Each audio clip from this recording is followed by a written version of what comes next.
मयूरभंज जिला सारसकणा निर्वाचन मंडली अंतर्गत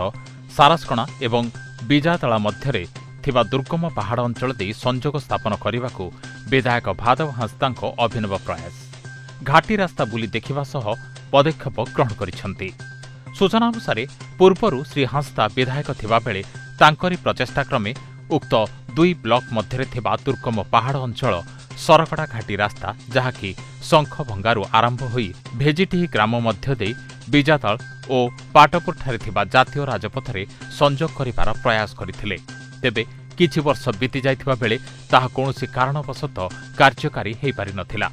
पुणी थरे वर्तमान भारतीय जनता दलरू नूतन भावे निर्वाचित हेबा परे मान्यवर विधायक श्री भादव हांसदा पुनर्बार उभय ब्लॉक को संजोग करुथिबा सरकड़ा घाटी रास्ता बुली देखिबा सह किपरि भावे युद्धकालीन भित्तिरे निर्माण हेई समस्त कार्य समाप्त हेबो से विषय पदक्षेप ग्रहण करिसेंती। तेबे एई घाटी रास्ता निर्माण पई राज्य सरकार पूर्ण मात्रा सहयोग एवं अधिक अर्थ प्रदान करिथिबारु विधायक मान्यवर मुख्यमंत्री मोहन माझी को धन्यवाद जणाइथिले। नहीं एटा तो बहुत दीर्घ दिन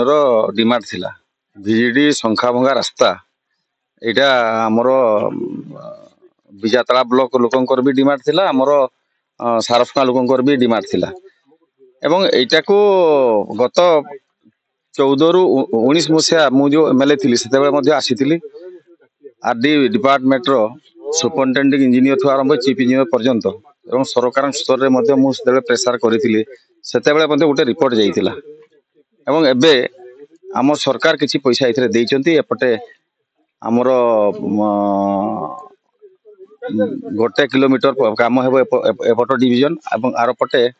820 मीटर काम हेबो तेणु आमे आर पटे हमर फॉरेस्ट क्लियरेंस हे गईछि एपटे हमर फॉरेस्ट क्लियरेंस हे नाही फॉरेस्ट डिपार्टमेंट ताको अनुरोध करा हिछि से अल्प दिन भितरे तांकर परमिशन देबे एवं अति शीघ्र युद्धकालीन भितरे कार्यक्रम आरंभ हेबो आ एई रास्ताटा हेले हमर गोरु मैसाणी रु बारीपदा की 50 किलोमीटर रास्ता कम हेबो एवं हमर एटा सीधा जाइकरी सारसकणा देइकरी हमर झारपोखरा हेकरी बारीपदा एकदम सीधा रास्ता एटा सेति पे समस्त को डिमांड थिला एटा हे जिछि तेनु हमर आम माने यशस्वी मुख्यमंत्री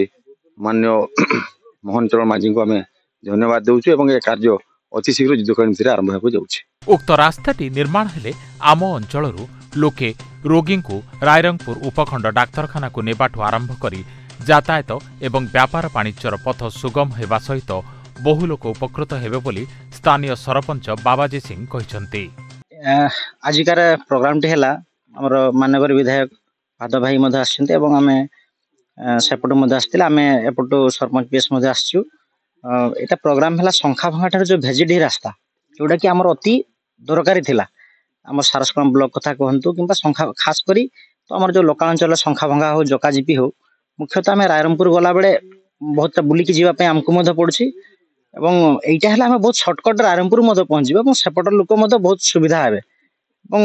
यातायात एवं व्यापार वाणिज्य मध्ये बहुत सुविधा हेबो ए रास्ताटे हेले। एही रास्ताटी निर्माण हेले आंभ मानकु बांग्रीपोसी घाटी दे पारिपदा डाक्तरखाना को जीवाकू पड़ुथिला ताहा प्राय 50 किलोमीटर कम व्यवधान रे आमे रायरंगपुर डाक्तरखाना को पहुंची पारिबा। एथिपाई ए अंचलर लोक बहुत खुशी रे अछंती कहि वर्तमान सरकार तथा मुख्यमंत्री मोहन माझी सहित विधायक भादव हांसदा को धन्यवाद जणाइथिबा बेले उभय ब्लॉक अंचलवासी माने मध्य धन्यवाद जणाइथिले। आमे सरकार को धन्यवाद देबु बहुत दिन परे भादव भाई गत थर एमएलए थिले सेते बेले बहुत चेष्टा करिथिले रास्ता मध्ये हेई पारि नथिला तापरे एथरो विधायक हेले तापरे एथरो चेष्टा बडरे जाहो रास्ता हे जाईछि काम अति शीघ्र आरंभ होबो